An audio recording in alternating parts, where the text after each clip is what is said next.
Nova Scotia is facing a housing crisis. Right now, there are more than 2,000 people that are homeless across this province, but at the same time, a quarter of homes in Halifax are non-primary residences. These are second homes, vacant properties, or investments, not people's main place of living, and yet they're taxed at the same rate. In our effort to consult with the Nova Scotia Nonprofit Housing Association, we've developed a clear and targeted plan, a temporary 0.2% property tax increase on non-primary residences in Halifax for 2 years. This would generate approximately $122 million with no impact on primary homeowners and no lasting financial burdens. The money raised from the tax increase would go directly to the Nova Scotia Nonprofit Housing Association, empowering them to increase their operational capacity dramatically. From there, the Nonprofit Housing Association partners with the Centre for Housing and Community Transformation to access technical expertise like HVAC upgrades, plumbing, and infrastructure planning.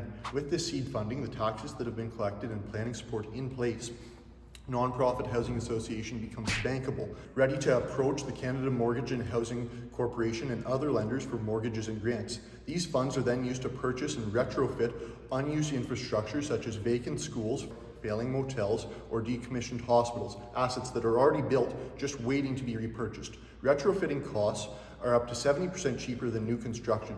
That's a smart and scalable investment, as non-profit rezoning fees are waived, making targeting these types of buildings more feasible. Once retrofitted, these units are offered at deeply affordable rental rates, just enough to cover monthly mortgage payments. That rent revenue goes back into the system, allowing the Nova Scotia Nonprofit Housing Association to make payments and repeat the process, growing housing supply sustainably. This creates a positive feedback loop. The tax funds the startup, rent funds the repayments, and the repayments free up capital for further expansion.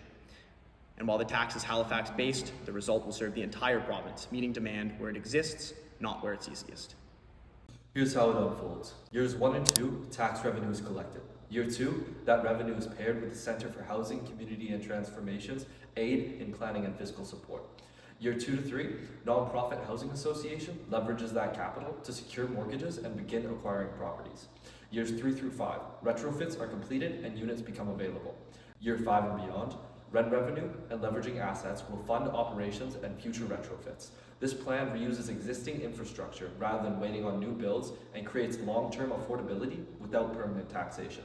We believe this is the most efficient path forward to addressing this housing crisis. Thank you.